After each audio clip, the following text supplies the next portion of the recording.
Nascimento e a extinção do Estado. Nós vamos discutir diversos elementos relativos ao processo de criação de um Estado, né, e falar sobre as modalidades mais comuns a partir do qual, né, essa instituição fundamental para organizar a vida e a sociedade, né, fundamentalmente passou a existir. Ah, Nós vamos discutir as modalidades de nascimento. E essas modalidades de nascimento, elas são essencialmente originária ou secundária. Então, o que é uma modalidade? O que é uma modalidade de nascimento originária? É o tipo de estado que nasce do próprio meio onde a sociedade está estabelecida. É uma evolução natural da sociedade e, essencialmente, estados originários são aqueles que fizeram parte da aurora da humanidade. São os primeiros estados que existiram quando a Terra ainda estava começando a ser ocupada pelo ser humano, certo? Então, hoje, que estados originários existem? Quais são os estados originários que nós poderíamos apontar? Nenhum, né? Absolutamente nenhum. Todos os estados que existem hoje são evoluções naturais de outras estruturas sociais e políticas que já existiram no passado. Nenhum estado que existe atualmente é o primeiro, né, que existe naquela região específica. Nenhum estado que existe atualmente surgiu como um processo de evolução natural daquela sociedade.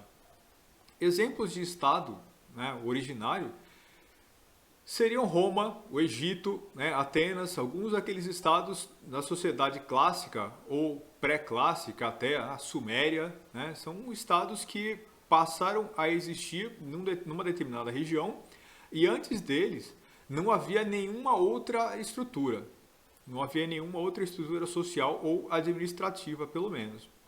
No caso do Egito, esse é um estado que passou a. Essa é uma região do mundo que passou a aglutinar, agregar, né, grupamentos humanos, pessoas, tribos, grupos, né, famílias, tribos nômades. Desde há muito tempo, quase 3 mil anos atrás, pelo menos 10 mil antes de Cristo, você já tem gente ocupando aquela região. Mas não havia naquela época nenhum tipo de organização social e política ainda. Havia apenas grupos, né, de pessoas frouxamente relacionadas, vivendo mais ou menos ali no mesmo espaço geográfico.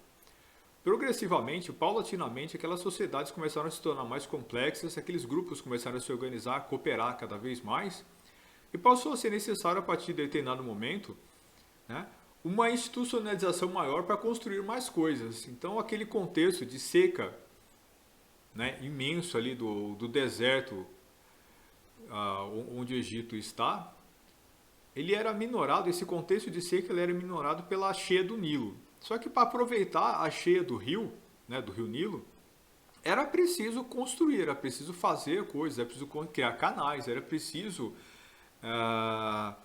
levar a água, né, para a produção agrícola que estivesse ali próximo do rio, porque você não podia plantar no rio nem na margem do rio, né? É preciso construir canais para irrigar, para que isso pudesse permitir a agricultura. De um modo geral, para que as pessoas pudessem cooperar, para você ter a possibilidade de definir quem ia ficar com qual quinhão de terra, essas pessoas precisavam eleger ou precisavam estar submetidas a algum tipo de poder que definisse o que era legítimo e o que não era. A quem pertence efetivamente cada quinhão, cada pedaço de terra.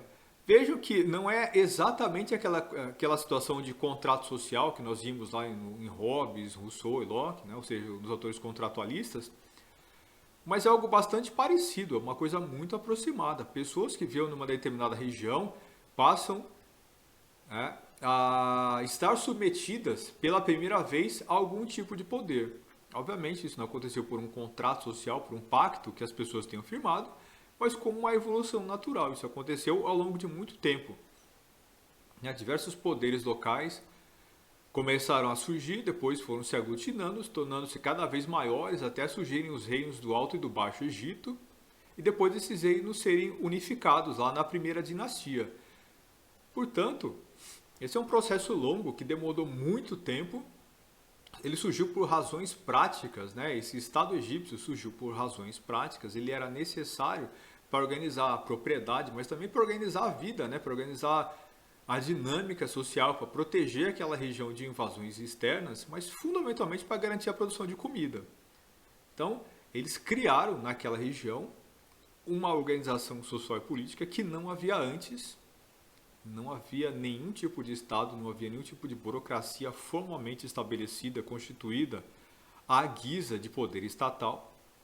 No entanto, quando o governo egípcio centraliza-se, né, quando pelo menos os reinos do Alto e do Baixo Egito vão começar a se organizar como reinos independentes, você tem ali os primeiros estados. Então, o Estado egípcio é claramente um tipo de Estado originário, um Estado que é o primeiro de seu tipo, que é a primeira instituição de tipo naquela região do mundo.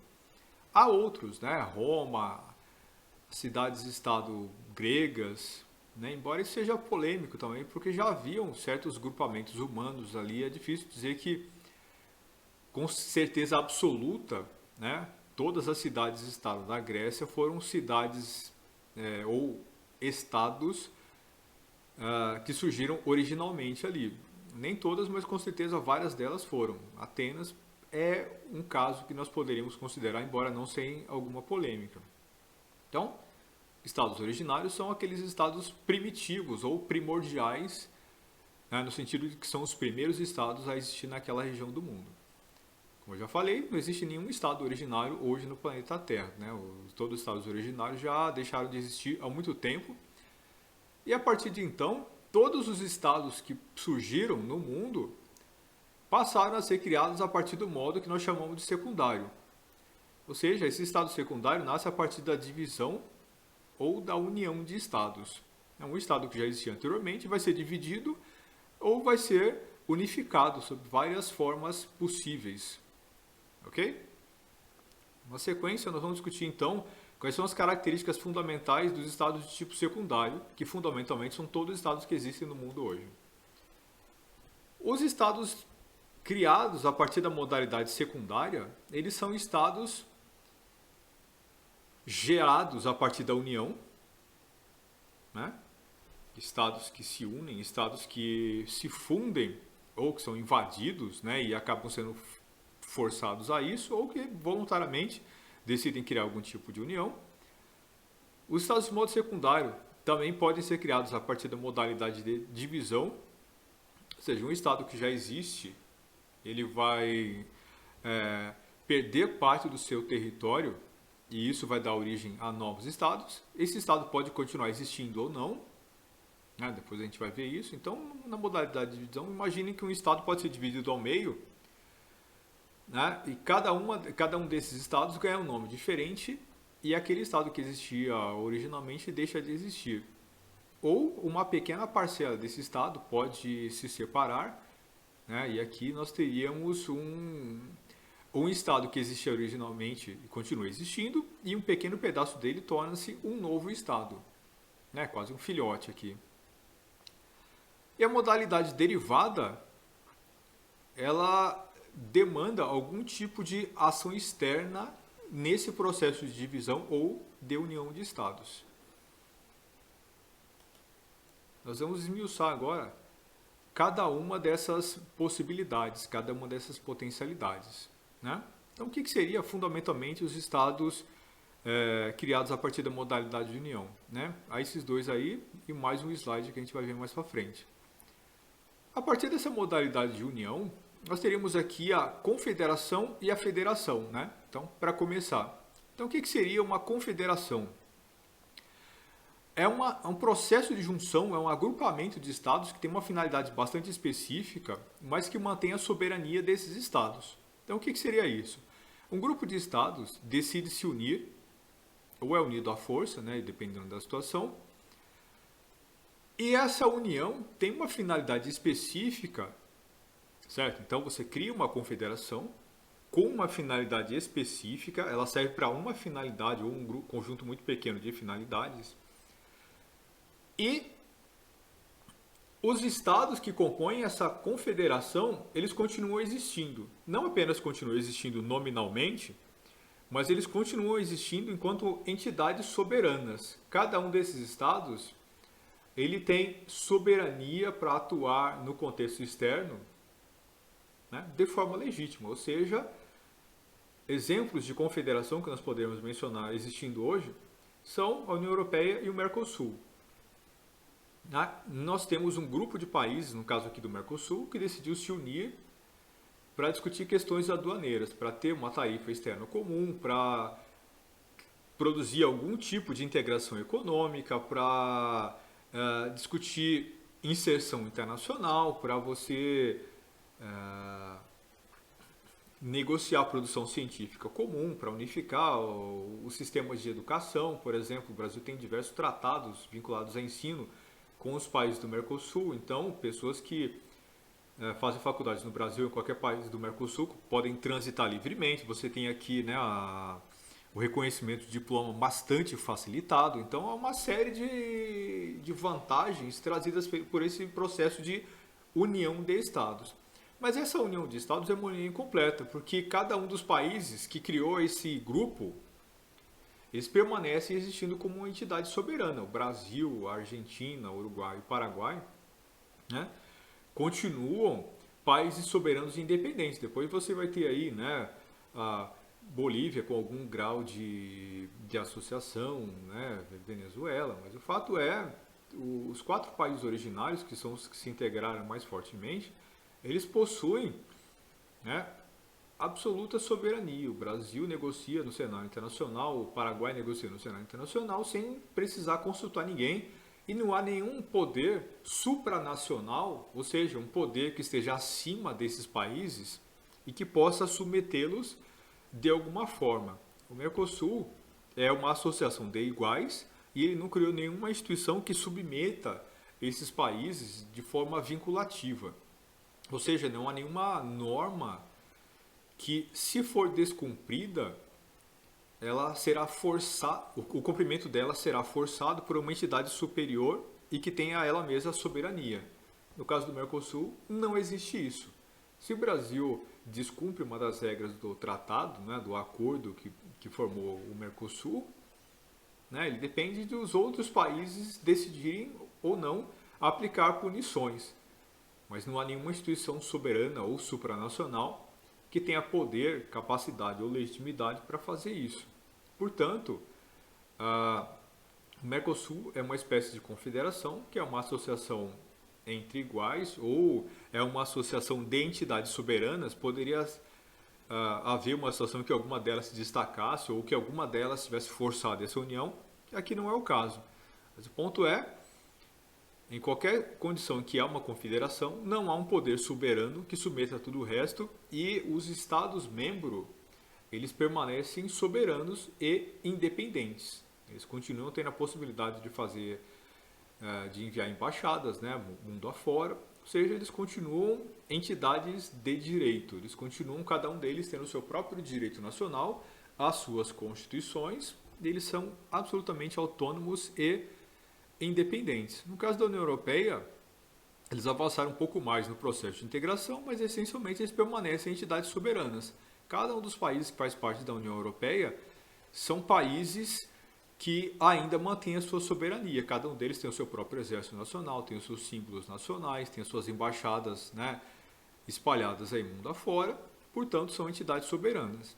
No passado nós tivemos diversas outras modalidades de confederação também. Por exemplo, os Estados Unidos, quando eles fizeram a Revolução pela Independência, né, começou como uma revolta contra a arbitrariedade na cobrança de impostos. Depois essa revolta virou uma rebelião e uma guerra de independência. Mas quando eles se tornaram independentes, originalmente eles criaram não os Estados Unidos, como nós conhecemos hoje, mas uma confederação.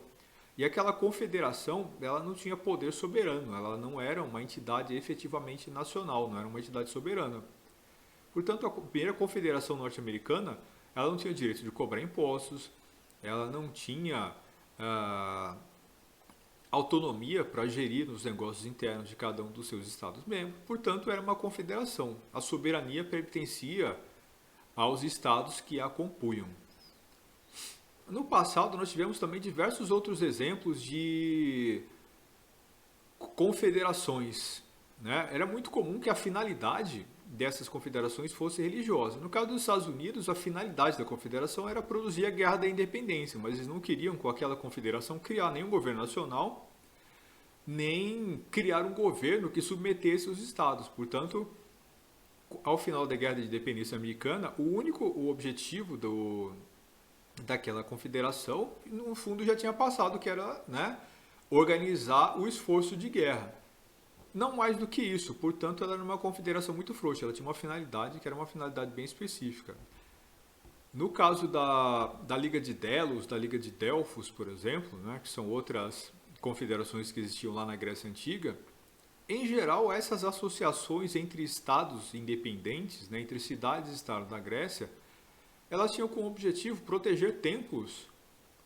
Né? Então, elas uniam diversas cidades que cultuavam um mesmo deus principal, e esses deuses, ou que tinham, né, uma predileção muito grande por um templo específico, por uma área sagrada, por uma região sagrada muito específica, mas essas regiões sagradas elas eram geralmente bastante isoladas, elas ficavam em regiões distantes, né, do local onde essas cidades foram fundadas. Então o que eles faziam? Eles se reuniam e organizavam um grupo, uma força-tarefa para proteger o templo, para proteger essa região sagrada. Então eles criavam o exército que patrulhava a região, era um exército frouxamente constituído.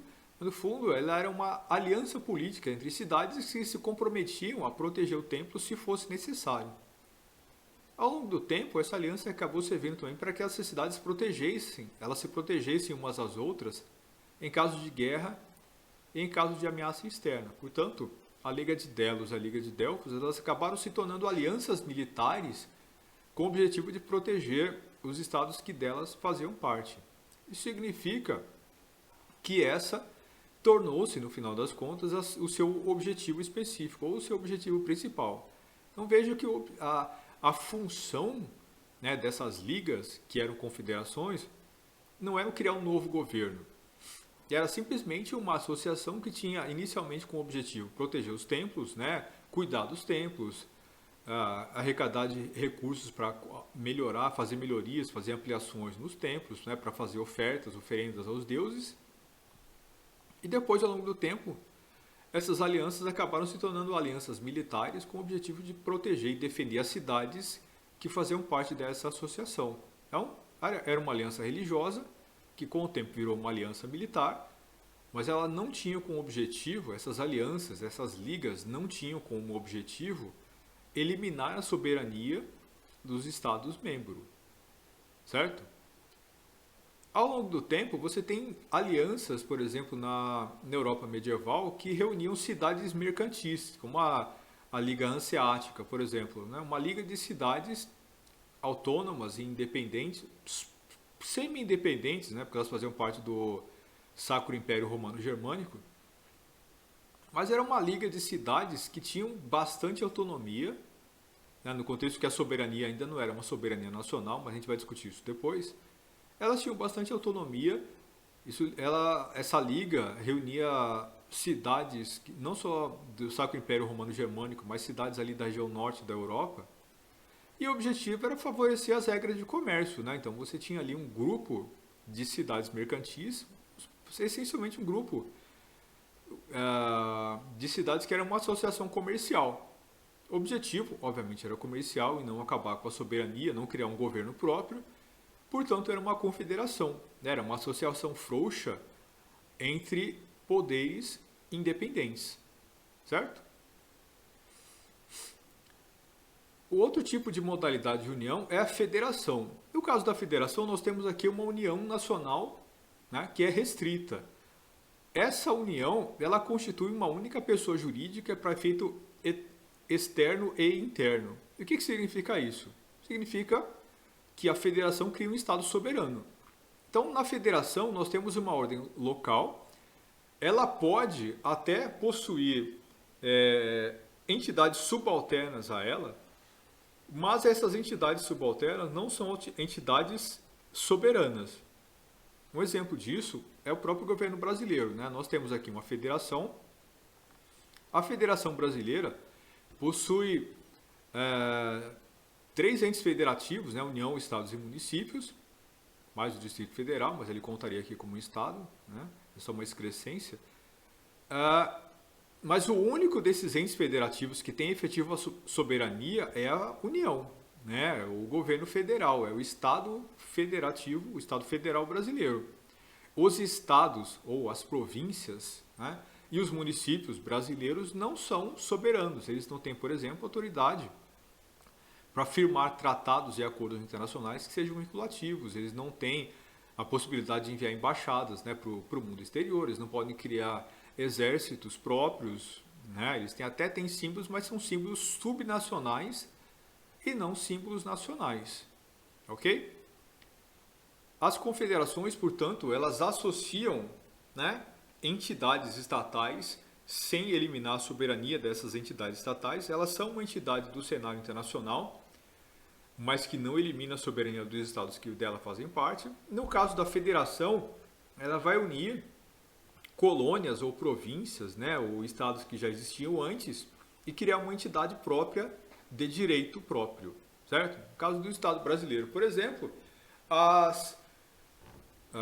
a colônia portuguesa tinha diversos estados ou diversas províncias. Essas províncias, uma vez conquistada a independência, elas se unificaram e criaram um estado soberano, um estado completamente unificado. Então lembre-se da história brasileira nesse processo de independência e unificação nacional.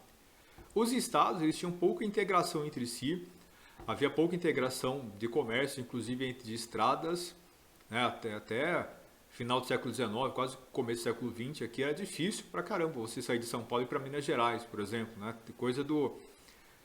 um fenômeno historicamente recente até, né? As bandeiras, esse processo de expansão, né? O processo de integração, né? As viagens, os grupos de tropeiros que saíam lá do norte de São Paulo, né, iam para Minas e voltavam, né, tudo isso era uma aventura muito grande. Embora as capitais fossem capitais relativamente grandes, você tinha ali cidades muito antigas já dentro desses estados, mas elas não tinham interligação entre si. A interligação era feita pelo mar, de modo geral, o comércio entre as províncias brasileiras, elas eram feitas, esse comércio era feito sempre com a metrópole, né? Mas não entre as próprias províncias. Então vejam que elas eram bastante separadas. Após a independência brasileira, essas províncias que eram bastante separadas, elas se unificaram e criaram um Estado federativo. Ok? Tudo certo até aqui?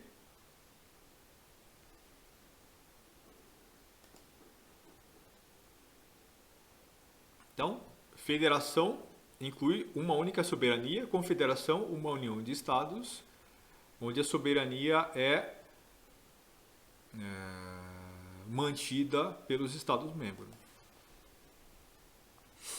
Ainda nessa questão da União, nós temos também outras possibilidades. Uma delas é a fusão plena de Estados e a outra a união pessoal. O que seria a fusão plena de Estados? Quando dois Estados associam-se, né, por invasão ou por...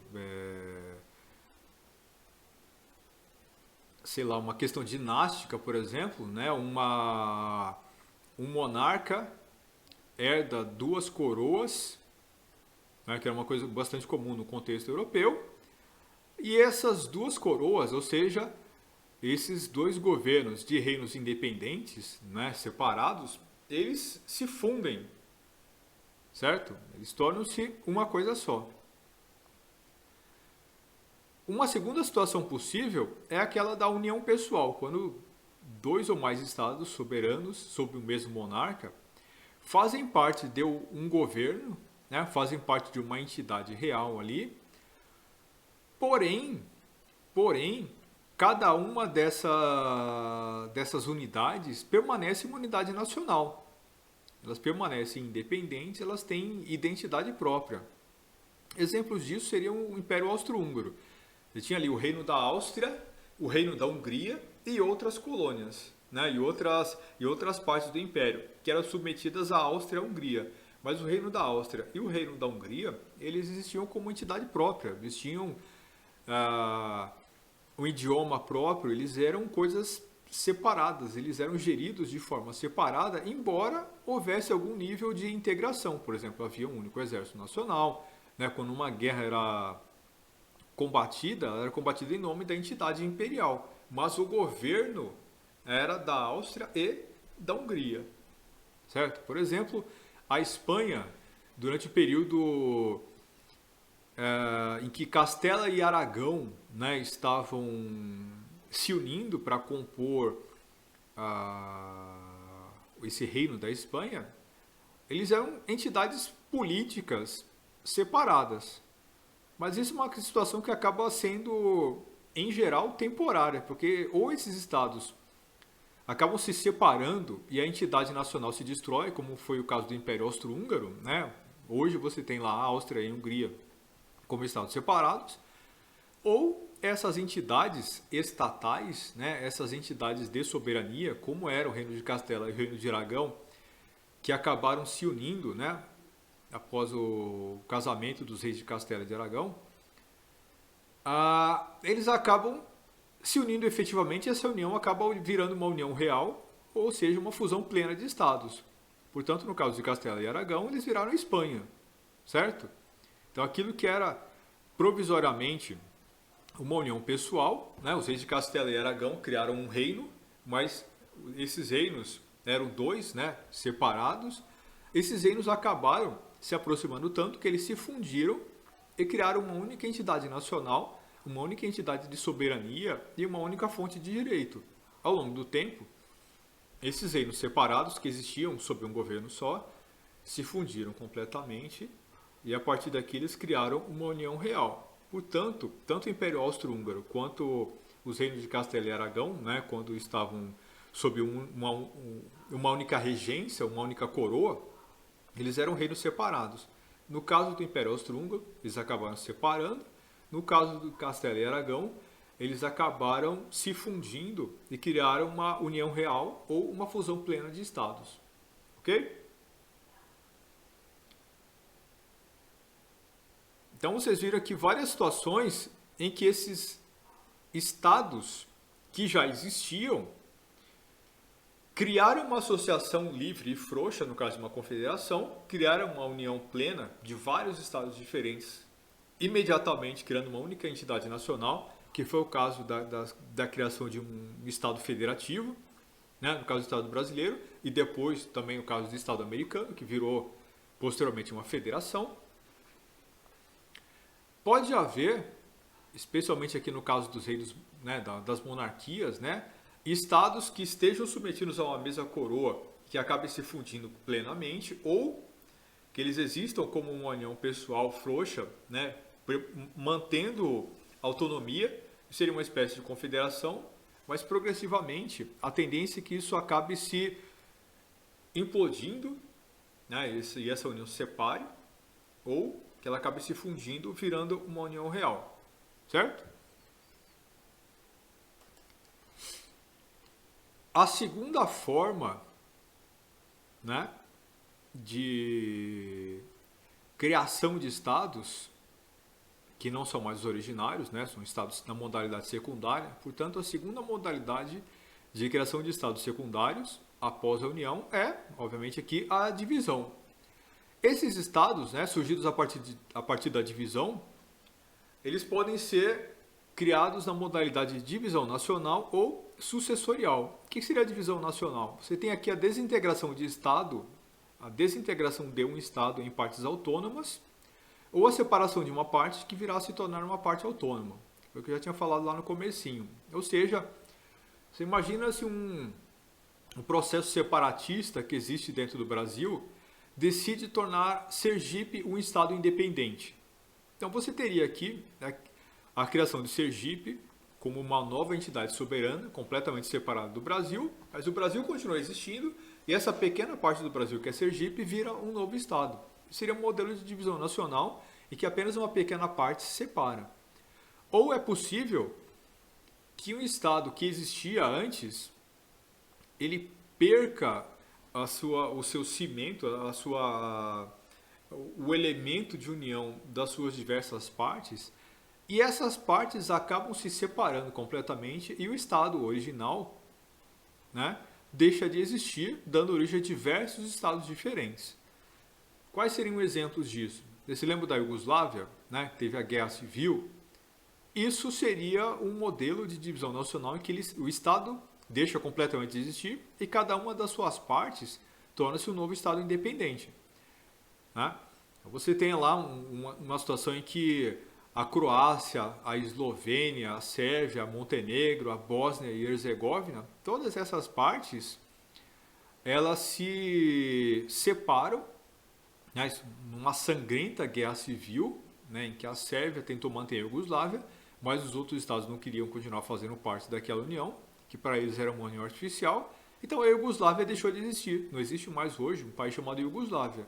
Existem diversos outros países ou diversos outros estados que surgiram como consequência da desintegração da ex-Iugoslávia. Mesma coisa aconteceu com a União Soviética.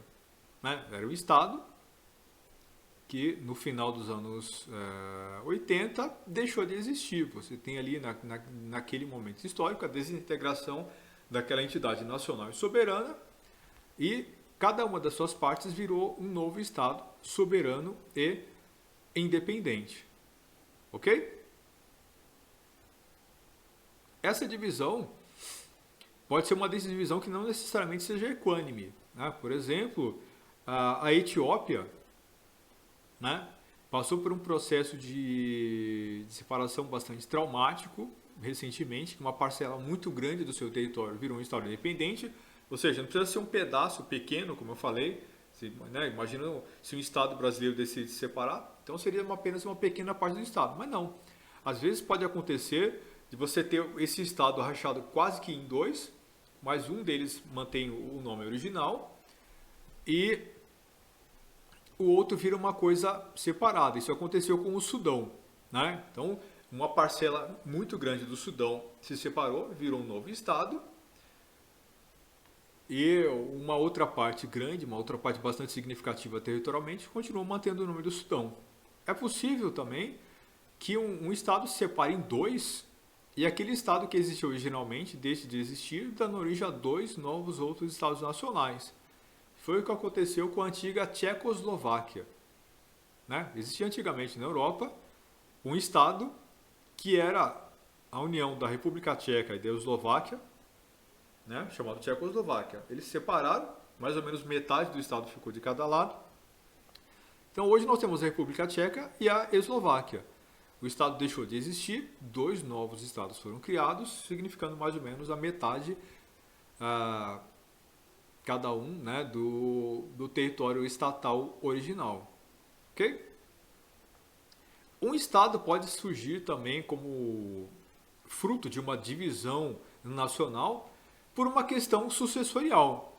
Ou seja, quando um reino, né, quando uma monarquia se separa, seria o caso de uma união de uma divisão sucessorial. Isso aconteceu diversas vezes ao longo do tempo. Então, o monarca morre, ele deixa um território. Lembrem-se que aqui nós estamos falando, obviamente, né, de uma situação pré-moderna, pré-democracia, pelo menos, em que o Estado ele é propriedade da família governante, né? Então, não é o povo que manda no Estado, é o Estado que manda no povo. A organização do poder é de cima para baixo. Geralmente isso aqui são estados absolutistas ou estados que não contam com nenhum modelo de democracia na gestão. Então, quando os herdeiros se desentendem sobre quem deveria ser o herdeiro legítimo, então isso tende a uma guerra civil ou a separação do território, em que esses herdeiros dividem o antigo território nacional. Isso aconteceu, por exemplo, quando Carlos Magno morreu, né? Lá naquele período que marca fundamentalmente a gênese, né, do reino francês e depois do Sacro Império Romano Germânico. Isso vai dar quase que origem àquilo que nós chamamos de Europa moderna. Lá, bem antes do ano 1000, havia essa situação em que os governantes, né, eles essencialmente eram donos dos seus reinos, e eles podiam livremente dividir o território nacional, distribuir esses territórios entre os seus herdeiros. Esses reinos eram reinos que ainda não tinham fronteiras estabelecidas há muito tempo, eles eram frutos de conquistas relativamente recentes, eles eram reinos bastante móveis, né, em geral. quando esse modelo de divisão sucessorial ele era comum, isso acontecia quando as migrações de reinos bárbaros elas eram recentes ainda na Europa. Então esses reinos eles eram bastante móveis. Um exemplo disso seria os alanos, né, ou os ibéricos. Os ibéricos são um povo que vivia originalmente, é que eles vieram lá do Planalto Indo-Iraniano, eles viviam originalmente no norte do Império Bizantino, né, daquilo que viria a ser o Império Bizantino, lá perto da onde é a Geórgia hoje, lá no sul da Rússia. Então essa tribo de bárbaros, né, alanos, ibéricos, eles migraram daquela região, atravessaram a Europa inteira, foram parar lá na península, que hoje nós chamamos de Península Ibérica, né, que une Portugal e Espanha. Então, esses povos bárbaros vieram de lá e levaram o seu reino até a Espanha, né, até a região de Portugal e Espanha. Então, vejo que, como essas fronteiras eram muito móveis, então, a divisão das fronteiras, mesmo entre sucessores, ela era relativamente tranquila para ser aceitada pela população. Porém, esse processo de divisão costumava ser traumático porque, normalmente, ele era fruto de uma guerra civil. Não necessariamente, mas a maioria das vezes era. No caso do Carlos Magno, né, que era o rei dos francos, ele conquistou um imenso reino ali na Europa, quase que restaurou o Império Romano do Ocidente. Foi coroado, né, como imperador romano do Ocidente, né, embora esse título nunca tenha sido realmente reconhecido, né, nunca foi conhecido como um imperador romano. Então ele era imperador do Sacro Império Romano Germânico, era uma entidade política muito diferente do antigo Império Romano. Mas o fato é, quando ele morreu, os seus filhos dividiram o reino entre si. Então ele dividiu, os filhos dividiram o reino em três. Isso significava moderadamente separar ali a França, uma região central que deixou de existir, e depois mais ou menos aquilo que seria a Alemanha. Só isso, né? Ele dividiu a França e a Alemanha, né, e a região central ali entre os seus filhos. Ou seja, 3 novos países, 3 novos estados, 3 novas entidades soberanas passaram a existir por conta de uma divisão sucessorial. Não havia um herdeiro forte o suficiente para herdar todo o reino do pai, né? Então todos eles eram guerreiros poderosos e fortes com ambições, né? Ambições de ter uma coroa para si próprios. Portanto, a solução foi dividir o reino entre os 3 filhos. Criou-se, nesse caso, um novo conjunto de estados nacionais. Certo? Alguma dúvida em relação a essas questões? Podemos passar adiante?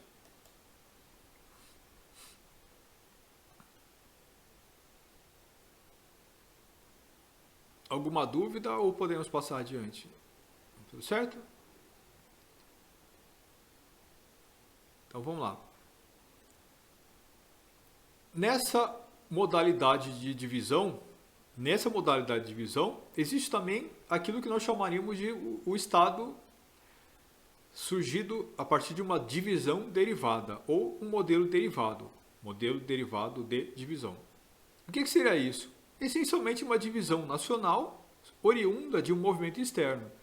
Então vocês viram que nessa divisão sucessorial, ela surgiu a partir de um movimento que era interno, né? Um rei morreu, deixou herdeiros, esses herdeiros que já faziam parte do próprio reino dividiram o território entre si, né? Uma divisão nacional. Nesse caso aqui, de modelo derivado, isso implica uma divisão de um país, ou criação de novos países, né? A criação de novas fronteiras, a partir de uma ação externa. O exemplo do que seria isso é a colonização. Embora, né, isso é bastante polêmico, aqui já vou explicar. Então, nesse livro, o autor Celso Bastos fala sobre a colonização de exploração, né, e povoamento, como foi o caso brasileiro, né, o surgimento de um Estado a partir dessa modalidade de colonização, mas isso é bastante problemático e eu diria para vocês que isso não pode ser usado como um exemplo de modelo de surgimento de Estado na modalidade de colonização. Mas eu já explico para vocês. Então, a colonização ela pode ser uma colônia de povoamento, né? O autor menciona aqui Cartago, de fato era, e isso era bastante comum na Antiguidade Clássica. Era bastante comum que cidades-estado, porque principalmente as gregas, porque elas ficavam em regiões geográficas relativamente pequenas, geralmente no meio de montanhas, né? A geografia da Grécia favorecia isso, né? As cidades-estados estavam situadas numa determinada região que não dava para se expandir muito, porque você ia começar a subir montanhas, não dava para fazer muralhas para cercar essa cidade inteira. Então, a partir do momento que a cidade ganhava um certo tamanho, ela começava a mandar gente embora. Então, ela fazia campanhas de exploração e colonização. O que significava isso? Eles, eles identificavam que havia muita gente na cidade-estado. Elas localizavam, né, as autoridades localizavam uma nova região que parecia próspera e que não tinha ninguém morando lá, não tinha nenhuma outra entidade estatal, e elas enviavam colonos para essa região. Elas entregavam recursos, né, pedra, comida, né, dinheiro necessário para começar uma nova colônia, mandavam essa colônia para lá.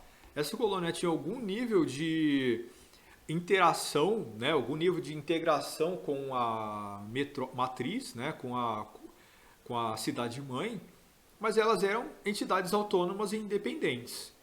Duas coisas aqui. Em primeiro lugar, isso pode ser considerado um movimento de criação de Estado originário, já que, né, essa nova cidade foi criada num lugar onde não havia nenhum Estado anteriormente. Isso poderia ser chamado de Estado originário? Não, por uma razão muito simples. Vejo que ele não surgiu como fruto, né, de uma movimentação social oriunda daquele próprio local. Ele é fruto de uma ação externa, certo? Então, o que separa o Egito, por exemplo, de Cartago? Né?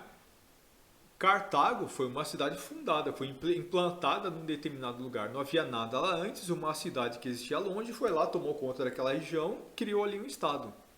Ou seja, um estado criado através de um movimento derivado de colonização por povoamento. Essa modalidade, como eu já falei, era bastante comum nessa antiguidade. Nesses casos fazia sentido. É interessante lembrar que, por exemplo, os colonos que tinham ido embora, eles ficavam proibidos de voltar. Ninguém era obrigado a ir, mas quem fosse participar dessa aventura de colonização não podia voltar mais. Se a cidade fosse invadida, destruída, se todo mundo lá morresse, se as pessoas se arrependessem, problema deles. A cidade estava por conta própria, portanto ela era uma entidade independente. Então, vejo que diversas cidades-estado da Grécia Antiga criaram colônias, né, desse tipo, espalhadas por todo o Mediterrâneo, ali na costa norte da África, né, na costa do Mediterrâneo, ali na costa sul da Europa. Várias cidades que existem até hoje foram criadas como colônias de povoamento, né, enviadas por cidades que estavam superpovoadas. Né? Cidades como Marsella, por exemplo, né, a própria Cartago que nós mencionamos, são todas cidades que surgiram a partir dessa modalidade. Várias cidades da costa italiana também, né, surgiram desse jeito. Né? E vejo que Cartago, por exemplo, não é uma cidade que foi criada por cidades-estado gregas. Né? Ela foi criada pela Fenícia, né? A origem dela está ali no Oriente Médio. Então vejam, não só as cidades-estado gregas faziam isso, mas a região do Oriente Médio tinha isso também por hábito. Certo? Agora, então vejam, quando essas cidades-estado gregas resolviam fazer isso, elas tinham como objetivo deliberadamente criar um novo estado, certo? Eles mandavam gente para povoar uma determinada região. Essa região era autônoma, independente e soberana. Portanto, você tem aqui o estado A criando o estado B. No caso dos Estados Unidos, no caso de Portugal colonizando aqui a região do Brasil, é complicado dizer que o Estado brasileiro foi criado nessa modalidade de colonização, Porque Portugal não criou um estado, né? Portugal não criou o Brasil. Portugal colonizou uma região que ao longo do tempo acabou ganhando o nome do Brasil. Nós não sabemos exatamente o porquê disso, né?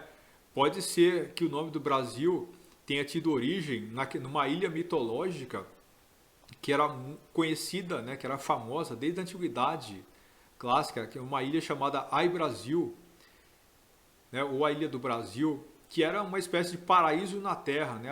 Havia vários mitos dizendo que havia uma ilha onde o mundo era perfeito, né? Uma ilha paradisíaca, onde a vida era boa, onde a natureza provia, né? Onde essencialmente as condições do paraíso se materializavam na Terra, né? Uma espécie de Éden. Essa ilha mitológica foi lembrada, né, quando os europeus chegaram aqui na América, principalmente quando eles chegaram na costa brasileira. Tanto que o nome, né, que os índios tupi davam para o litoral brasileiro, principalmente ali para a região da Mata Atlântica, né, de Pindorama, é uma espécie de terra das palmeiras, mas a referência era uma espécie de paraíso, porque mesmo os índios brasileiros, quando eles chegaram no litoral do brasileiro, na região da Mata Atlântica, eles também visualizavam essa região como uma espécie de paraíso. Então a ideia do nome do Brasil pode ter essa origem mitológica, né, remontando à ilha do Brasil ou a ilha de Ai Brasil. Mas pode ser também por conta do pau-brasil, né? Pode haver outras origens, diversas origens possíveis que vocês podem pesquisar aí depois. Mas o fato é, Portugal obviamente não tinha nenhuma intenção de criar um país ou um estado aqui nessa região. Para Portugal, essa região geográfica era simplesmente uma extensão do seu próprio território. Portugal não criou o Brasil. O Brasil se separou, né, de Portugal. Nós poderíamos falar aqui numa modalidade de divisão nacional, certo? Quase que sucessorial, né? Porque você tem aqui um príncipe declarando independência, né? Ou nós poderíamos remontar aqui, no caso brasileiro, a modalidade da federação, né? Essa entidade, ao se separar, une as suas diversas partes, criando uma entidade nacional específica e plenamente dotada de poder de direito soberano. Ok? No caso dos Estados Unidos aconteceu uma coisa relativamente parecida, né? A Inglaterra não criou os Estados Unidos. Quem criou os Estados Unidos foi a própria Revolução. Então não houve uma ação externa criando um Estado Nacional. Quem criou o Estado Nacional norte-americano foram os americanos. Quem criou o Estado Nacional brasileiro foram as pessoas que viviam aqui no Brasil, certo? Não houve uma ação externa criando esses estados. Ok? A modalidade de Estado derivado pode também ser originada através da concessão de direitos. O que seria isso? Um governante concede a uma parte do seu território o direito à existência como entidade soberana. O que seria isso? Geralmente nós estamos falando aqui, obviamente, de monarquias, né? De uma situação em que o monarca pode permitir que um pedaço do reino exista como entidade autônoma e independente e com isso ele cede o direito desse Estado, ele cede o direito a esse Estado de existência soberana. Foi, por exemplo, o que aconteceu com o caso de Mônaco. Né? Mônaco, você tem ali um principado que virou um Estado independente, né? Porque um rei francês autorizou, né, o senhor feudal local a ter uma existência independente. Certo? Então, por exemplo, essa outorga de direito, ela poderia seguir uma lógica que fosse, por exemplo, um presente? O que vocês acham? Porque essa outorga de direitos, vejam, o rei francês cedeu ao Principado de Mônaco o direito de se tornar um principado autônomo e independente. Ele fez isso porque ele quis, pelo simples fato de que ele tinha aqui proximidade, né, com o governante ali local.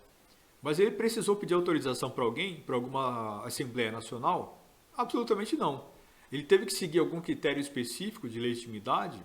Existe alguma lei que defina como um Estado, né, como o monarca podia, naquele momento histórico, né, dispor do seu território, não, ele podia fazer o que ele quisesse. Se ele quisesse dar uma província para uma amante, né, como presente ali para uma boa, por uma noite bem proveitosa, e simplesmente dizer que agora aquela parte do reino pertenceria a ela e ela seria uma rainha, né, de um reino completamente soberano e independente. Ele poderia fazer? Sim. Ele poderia dar um pedaço do reino como presente de aniversário? Sim, também. Ou seja, não há nenhuma lógica de legitimidade específica que precisaria ser utilizada para isso. Então, a outorga de direito depende única e exclusivamente da vontade de quem outorga e pronto. Ok? No caso da Grã-Bretanha, alguém perguntou aqui se ela se encaixa. Não, ela não se encaixa em nenhum desses exemplos que eu mencionei ainda.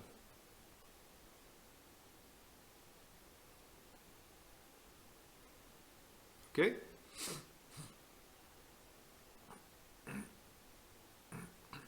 Ela é um processo de união, né? No caso da Grã-Bretanha, é um processo de união nacional em que estados foram unificados, mas nesse caso foi pela força.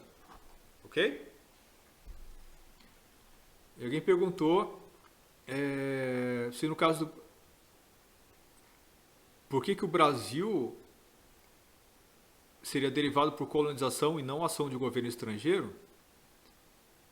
Eu estou dizendo que, na verdade, o Brasil nem é um Estado por ação de colonização, nem é um Estado que surgiu por ação de governo estrangeiro. Ou seja, o Brasil não surgiu nessa modalidade derivada. O Brasil teria o seu surgimento lá pela modalidade de formação de federação. Ok? Porque veja, o Brasil não foi criado por Portugal na medida em que o Brasil não criou o Estado brasileiro. As instituições do Estado brasileiro, a ideia de você ter o Brasil como um Estado independente não é fruto do trabalho de Portugal, não foi uma decisão portuguesa. Foi um modelo aqui de divisão nacional, nesse caso, ou de federação. Certo? Havia um Estado português. Uma parte decidiu separar e virar uma outra coisa. E essa outra coisa foi uma federação. Então o Brasil surgiu assim, não através da ação direta de Portugal. As pessoas confundem isso pelo fato de que, como não havia um reino europeu aqui, né, na região que o Brasil ocupa hoje, então aquilo que hoje nós chamamos de Brasil surgiu como fruto, né, de uma colônia portuguesa. Ou seja, o processo de identificação nacional brasileiro está relacionado a essa ação portuguesa. Então os portugueses mandaram colonos para cá, esses colonos, né, ocuparam, invadiram esse território, exterminaram, estupraram e mataram os indígenas, espalharam doenças, né, eles aniquilaram a população que existia originalmente, usando inclusive elementos de guerra biológica, né, por exemplo, era comum que isso lá no... Até por volta do século XIX acontecia isso, né? Por exemplo, quando as bandeiras começaram a acontecer, quando o processo de expansão do Brasil em direção ao exterior, que é uma coisa bastante recente, começou a acontecer. Então, para os indígenas deixarem de ocupar aquela região, porque eles estavam brigando para permanecer, era muito comum que os portugueses, né, ou que os colonos brasileiros, eles pegassem pedaços de pano, né, contaminados com varíola, né, com doenças extremamente contagiosas que existiam naquela época, eles mandavam alguém, né, que já estava doente jogar lá na tribo, ou perto da tribo, para que todo mundo morresse. E aconteceu muito isso, né, de você ter nações indígenas inteiras completamente exterminadas, porque eles não tinham anticorpos para lidar com essas doenças. Então, grande parte do estado de São Paulo, sul de Minas, né, parte do norte do Rio de Janeiro, eles foram ocupados dessa forma. Você tinha uma população indígena enorme ali, tanto que no Brasil, até o século XVII, no estado de São Paulo, aliás, até o século XVII, a língua mais falada era o tupi-guarani. A elite paulista falava tupi até o século XVII, 1600 e pouco, por volta de 1680, se eu não me engano, a língua mais falada era o tupi. As mulheres, elas eram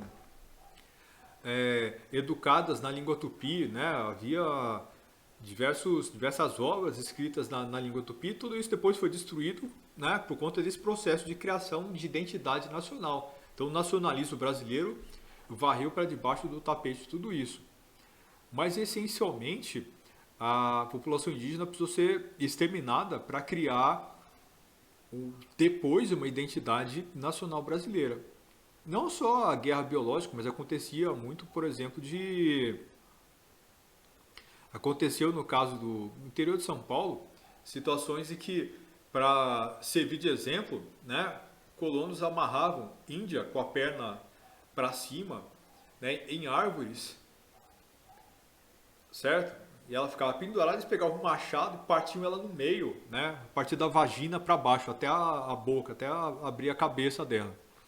E deixavam lá o corpo dividido em duas partes, pendurado pelas pernas, né, para que o resto da tribo visse aquilo e fugisse de medo.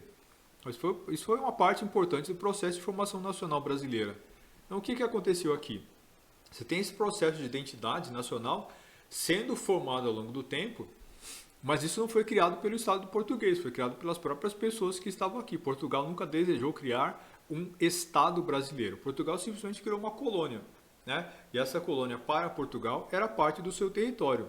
Então, quem criou o Brasil foram as próprias pessoas que moravam aqui, que decidiram se separar e elas próprias criaram uma entidade nacional que, no fundo, não existia quando a independência aconteceu. Tanto que a independência foi brigada. Você teve uma guerra civil logo depois da independência, você precisou submeter, né, a nova coroa brasileira precisou submeter diversos estados, houve levantes, sublevações espalhadas pelo Brasil inteiro. A Bahia precisou ser invadida e forçada a integrar o novo império, ou seja, não havia uma identidade nacional. Essa identidade nacional brasileira, ela foi criada só posteriormente, ok? Aquilo que se chamava de Brasil era só o chão, né? Era só a terra. É a mesma coisa como se você fosse para a Europa hoje e falar, olha, né, aqui é a Europa. Não, mas a Europa só significa a região que eles moram, né? Não há uma identidade nacional europeia. Está começando a haver agora por conta da União Europeia. Então cria-se esse senso de identidade europeu, que é uma coisa muito nova. Mas o Brasil surgiu mais ou menos assim. Ele era só aquilo que se chamava de Brasil no passado, mesmo na época da independência, era só a região geográfica, né? Depois é que passa a ser criada uma identidade que nós vamos chamar de entidade nacional, ou seja, foi o Estado brasileiro, no fundo, que criou o Brasil e não o contrário, né? Não era algo que existia e depois foi simplesmente reconhecido, né, por força jurídica. O que aconteceu foi que o Estado foi criado após a independência, certo? Por isso que eu digo que, obviamente, o Estado brasileiro não foi criado na modalidade derivada de colonização, né? Ele foi criado através de uma divisão nacional ou de uma criação de federação, certo?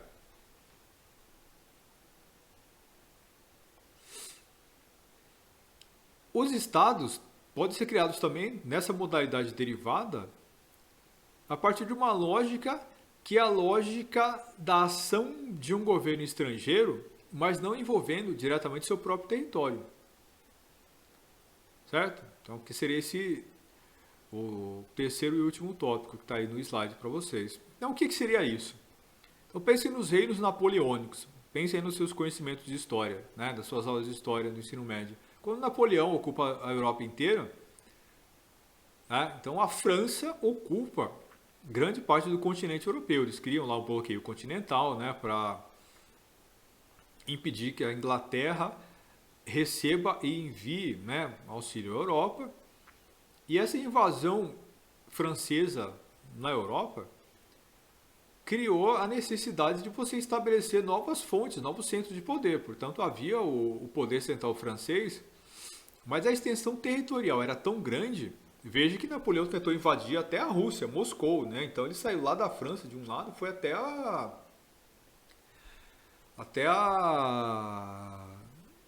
capital russa, A extensão territorial era bastante grande. Nesse caso específico, ele foi criando reinos menores, embora tributários, né, ao poder central francês, mas esses reinos formalmente eram reinos independentes.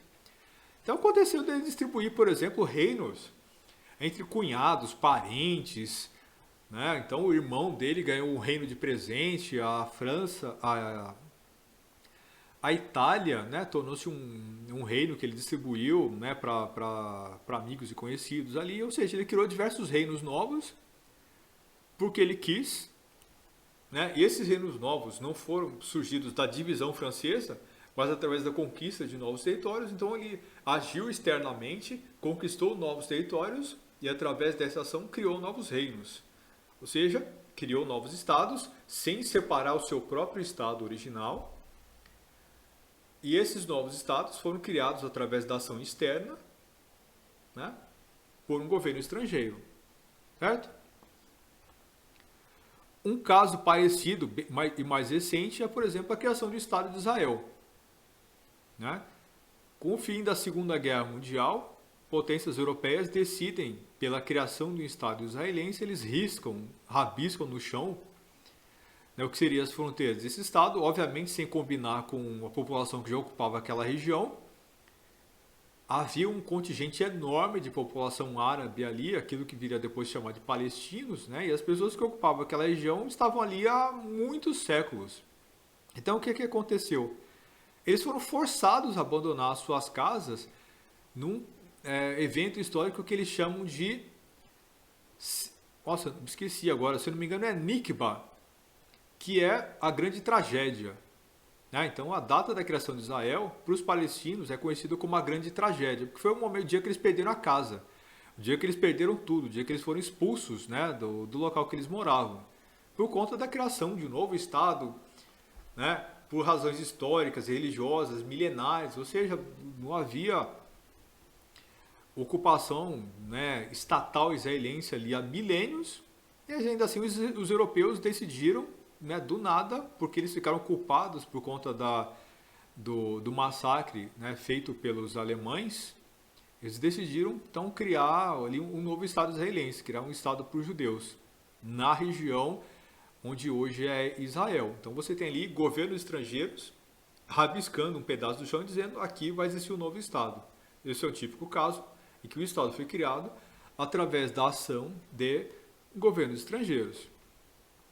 Ok? Alguma dúvida em relação a isso? Então esse é o modelo de criação de Estado derivado através da ação de poder externo. Vamos lá. E para concluir, e a extinção de estados? Como é que os estados deixam de existir? Em primeiro lugar, existe isso? Estados deixam de existir? O que vocês acham? Comentem aí. Estados deixam de existir?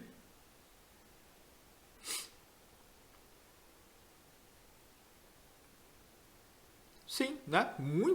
Muitos estados deixam de existir. Nós já falamos aqui, por exemplo, que os estados que existem hoje, dos estados que existem hoje, nenhum deles mais é originário. Portanto, todos aqueles estados cessaram de existir.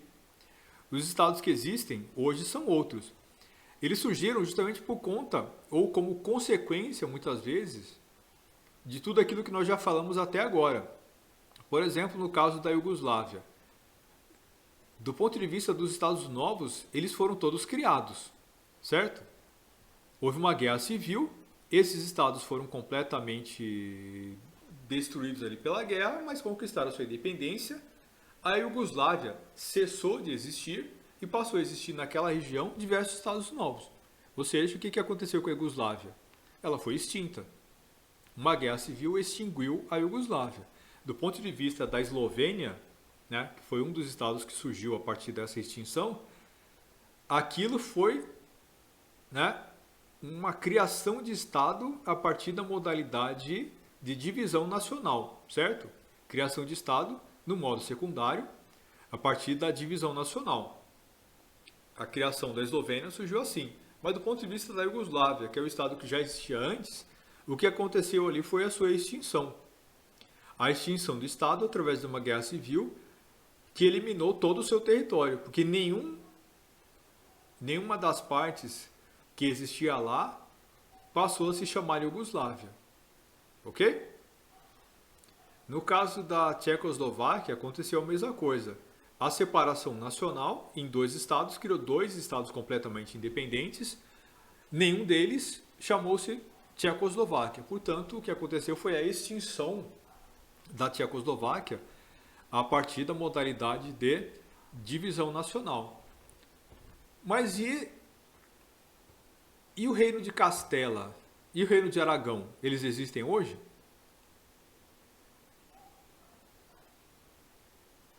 Não, né? Não existem. Então o que aconteceu com eles? Também foram extintos. E por que eles foram extintos? Por uma modalidade de união nacional. Você vê ali, inicialmente, uma união pessoal, que depois virou união real. Certo? Então, do ponto de vista da Espanha, o reino da Espanha surgiu através dessa modalidade de união. Mas e quando você olha para os reinos que existiam antes? Para eles, isso significou extinção, certo? Eles se extinguiram não porque eles foram divididos, mas porque eles se unificaram a outros, certo? E o novo reino ou o novo estado, ele é uma entidade diferente das partes que o compõem. Ficou claro isso? Então havia Aragão, havia Castela, havia a Catalunha, havia o País Basco, certo? Havia o reino de Granada. E o que aconteceu com todos eles? Ou foram invadidos pelos vizinhos, ou se unificaram, como foi o caso de, né, Castela e Aragão. Não é isso? Então o que aconteceu posteriormente? Eles deixaram de existir. Eles deixaram de existir em função da criação de uma nova entidade chamada Espanha, de uma nova entidade nacional ou soberana, de uma nova entidade estatal soberana chamada de Espanha. Não há mais o estado de Castela nem o estado de Aragão. Há o estado da Espanha. Certo? Castela e Aragão foram extintos por ter se unificado completamente, dando origem a uma nova entidade própria.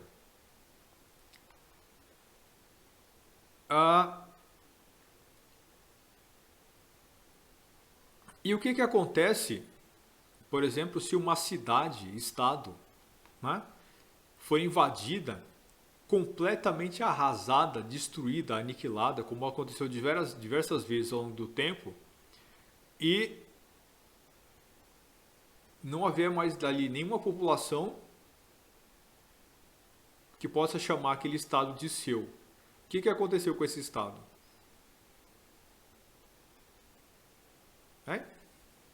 Ele foi extinto. Mas passou a existir outro estado na região? Ele se unificou com outro estado? Não. Não necessariamente. Não necessariamente. Por exemplo, Alexandre o Grande fez isso diversas vezes. E imperadores, né, da antiguidade fizeram isso diversas vezes. Lembra que as fronteiras desses impérios eram fronteiras bastante fluídas. Às vezes eles ocupavam certas regiões e mantinham lá, né, guarnições, e aquela fronteira passava a se tornar parte do império. Aquela região passava a ser incluída, né, nas fronteiras do império. Mas às vezes eles só invadiam, né, e depois voltavam. O mais comum era fazer isso, porque havia pouca capacidade administrativa de efetivamente controlar, né, fronteiras tão grandes. Então as fronteiras eram muito frouxas, muito fluídas. O que aconteceu muitas vezes? Certas regiões de fronteira, às vezes, eram simplesmente invadidas, completamente destruídas e aniquiladas, porque eles existiram. Então acontecia uma coisa que eles chamavam de passar a espada. Alexandre o Grande fez isso algumas vezes, mas isso era um procedimento bastante comum. Quando eles passavam a espada, isso significava matar todos os homens que eles diziam que podiam urinar contra as muralhas, ou seja, qualquer pessoa que podia ficar em pé, qualquer homem que podia ficar em pé e fazer pipi nas muralhas, ou qualquer homem com mais de 3 anos, 3 a 5 anos, né? Eles matavam todos os homens, ou escravizavam, e escravizavam e matavam todas as mulheres. Geralmente escravizavam todas as mulheres e usavam como escravas sexuais, vendiam, né, como escravas pessoais de trabalho, estupravam, depois matavam, abandonavam em florestas, deixavam morrer de fome, o que fosse. Então, mas aquela cidade ou aquela região deixava de existir, porque a cidade tinha sido queimada, arrasada, destruída, o povo foi levado embora, escravizado, e ali não havia mais nada. O que aconteceu com esse estado? Foi extinto. Ele foi ocupado por outra unidade territorial? Não, não necessariamente. Ele simplesmente foi abandonado. Lá não havia mais nada. Depois, posteriormente, alguma entidade acabou passando a ocupar aquele território. Mas nesse momento específico, o estado que foi extinto não deu origem a nenhum outro estado que o tenha substituído. Isso aconteceu por diversas outras razões com muitas regiões do mundo, né? E elas foram, às vezes, simplesmente abandonadas e não necessariamente pela violência ou por invasões externas. Certo? Por exemplo, no caso da Mesopotâmia, né? No caso do Império Sumério ali, muitas das grandes e poderosas cidades da Suméria, elas foram abandonadas pelo simples fato de que não dava mais para continuar vivendo ali. Né? Os rios Tigre e Eufrates, né, eles foram usados para irrigar as plantações ali naquela região, só que ao longo dos milênios a água dos rios acabou, você vai jogando a água do rio, ela vai evaporando, vai jogando água, mas essas águas elas possuem elementos minerais, então os minerais dessa água eles se cristalizaram ao longo do tempo, salinizando aquela região. Ou seja, por que o mar é salgado? Porque os minerais dos rios são levados para... Os minerais da água do rio são levados para o mar, essa água vai evaporando e a ponto de esses minerais se concentrarem tanto na água do mar que ela fica salgada. Por que o mar Morto, por exemplo, lá na Israel de hoje, ele é morto? Né? Porque a água não vai dali para lugar nenhum. Então a água de rios da região morre ali, mas ela evapora tanto que ela não tem saída. Como ela não tem saída, essa água simplesmente vai se salinizando, né? O sal vai ficando ali e o rio, aliás, o mar Morto, né? O lago, ele é tão salgado, né? Então é tão concentrado de sal que você boia ali, é impossível, você não consegue afundar, você tem que fazer muita força para afundar no mar Morto. Não sei se vocês já viram, procurem depois vídeos no YouTube mostrando como é que é o mar Morto lá. Tem tanto sal que as pessoas boiam, né? Qualquer coisa que você jogar ali praticamente boia. Se você jogar uma garrafa numa latinha de refrigerante, né, no mar Morto, ela vai boiar de tanto sal que tem lá. Então o sal que se juntou ao longo dos milênios ali nas regiões entre o Tigre e o Eufrates, quando o Império Sumério, né, se constituiu na região, o sal acabou impedindo, né, novas colheitas e o Império Sumério se enfraqueceu ao ponto de ele acabar sendo invadido por potências estrangeiras, mas ao longo do tempo, aquelas antigas cidades, que eram as cidades mais poderosas do mundo, as primeiras grandes cidades que existiam no mundo naquela região, elas acabaram sendo abandonadas. Por exemplo, né, Uruk, são cidades que foram perdidas para a história e reencontradas somente ali no começo do século XX, final do século XIX, começo do século XX. As pessoas nem sabiam mais onde é que ficavam essas cidades. Elas foram redescobertas no deserto, elas foram escavadas no deserto. Tudo isso porque elas foram abandonadas e não deram origem a outros estados ou a outras entidades sociopolíticas ali. Ok? Há na América também situações interessantes, como por exemplo os maias. Né? Onde é que foram parar os maias? Né? Quando os espanhóis chegaram aqui na América, eles tiveram contato com os maias, com o Império Maia? Não. Os maias a gente só conhece pela história, por restos arqueológicos e pelas histórias contadas pelos povos que existem ali na região. Os maias simplesmente abandonaram as cidades em que eles viviam. Quando os europeus chegaram aqui, quando os espanhóis chegaram na América Central, na região do México, ali onde os maias existiram, as cidades estavam simplesmente abandonadas, não tinha maia nenhum morando lá, já há muito tempo. Vocês sabiam disso? Então o reino foi extinto simplesmente porque as pessoas foram embora. Não se sabe por que exatamente, não há nenhuma explicação arqueológica que explique por que eles foram embora, mas eles simplesmente foram embora. É estranho, verdade. Um outro exemplo disso é a Ilha de Páscoa. Vocês viram lá aquele filme Rapa Nui? Eu recomendo bastante que vocês assistam. Mostra um pouco do processo de desagregação daquela região. Então você tem ali uma série de ilhas em que por motivos religiosos, o que eles faziam? Eles criavam aquelas grandes estátuas, né, para cultuar os deuses. Aconteceu que eles começaram a usar todas as árvores que haviam ali, né, e eles chegaram a extinguir todas as árvores que haviam nas ilhas, a ponto de causar uma catástrofe ecológica que era impossível continuar morando lá porque a natureza não permitia mais. Eles acabaram com tudo que havia ali, desflorestaram toda a região, todas as ilhas, e era impossível continuar morando lá porque aí a erosão começou a acontecer, você não podia mais plantar, porque não havia mais nada, não havia vegetação que protegesse o solo, e portanto eles foram obrigados a migrar, foram obrigados a sair dali. Quem ficou morreu de fome, não havia mais o que fazer lá. Ou seja, eles causaram uma catástrofe ecológica e acabaram sendo forçados a sair completamente dali. Certo? Vejo que nós fazemos coisas parecidas, né, no nosso contexto atual. Criamos certas catástrofes ecológicas, mas elas não chegam a ser catástrofes totais. Né? Nós criamos erosões, criamos rompimento de barragem, né?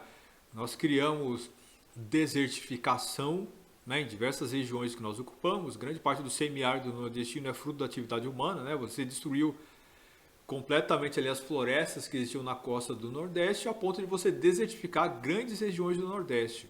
Nós fizemos isso, né, um pouco ali na região do litoral sul de São Paulo, né? Por exemplo, São Paulo era conhecido como terra da garoa. Agora não garoa mais São Paulo porque o desflorestamento da região da Serra da Mantiqueira acabou mudando o clima da região. Hoje, né, aquilo foi em parte recuperado. Mas vejo que aqui, por exemplo, na região que nós moramos, o desmatamento na Amazônia já causou uma mudança de clima muito grande. Havia uma estação completamente definida de seca e uma estação completamente definida de chuva.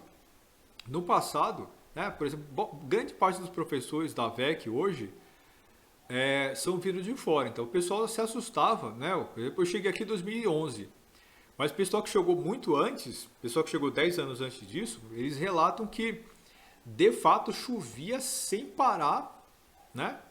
Por uma parte muito grande do ano. Era quase 6 meses de chuva, quase que ininterrupta.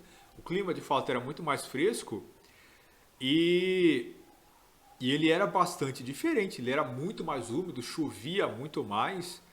Então o clima aqui era diferente. Vejo que por conta da ação humana, nós alteramos o clima da região. Né? Nós alteramos o clima da região. Né? De fato o Matias está falando aí, né, de como era diferente, você chegou em 98, tá vendo? Então a ação humana mudou o clima da região aqui. Não a ponto de forçar a desocupação, né? Não a ponto de forçar a desocupação da região. Mas veja que em outras regiões, como foi o caso da Ilha de Páscoa, mas talvez tenha sido também o caso da América Central, talvez tenha sido o que forçou a desocupação das cidades maia, né? Como existe poucos registros históricos, houve muita destruição, muito saque, né? Então os espanhóis quebraram, né? Destruíram as cidades, destruíram os documentos, né? As tábuas de argila que haviam lá, queimaram por motivos políticos e religiosos, né? Então eles achavam que tudo aquilo era profano, então eles acabaram com tudo, que é uma coisa muito parecida com aquilo que o ISIS e os Talibã fizeram recentemente também ali na Ásia Central. Vocês viram isso? Canhoneando, destruindo estátuas de Buda, queimando bibliotecas, destruindo templos antigos cristãos.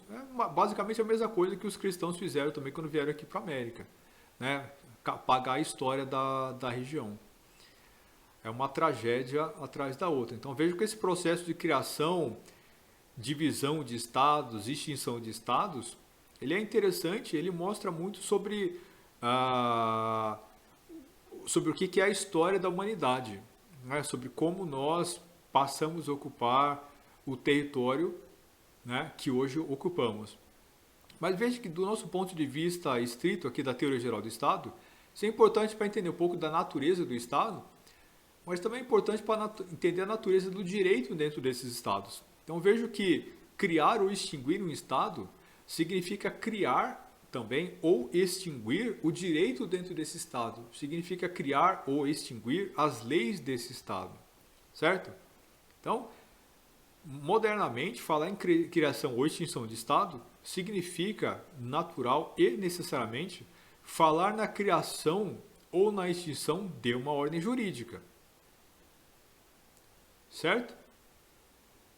Tudo tranquilo? Dúvidas em relação a isso? Então, deem uma olhada no livro, baixem o livro, vejam lá, porque mostra mais detalhes do que nós estamos discutindo aqui. Ok? Então é isso, pessoal. Um abraço. Tchau, tchau para vocês. Até a próxima, certo? Até semana que vem. Tchau.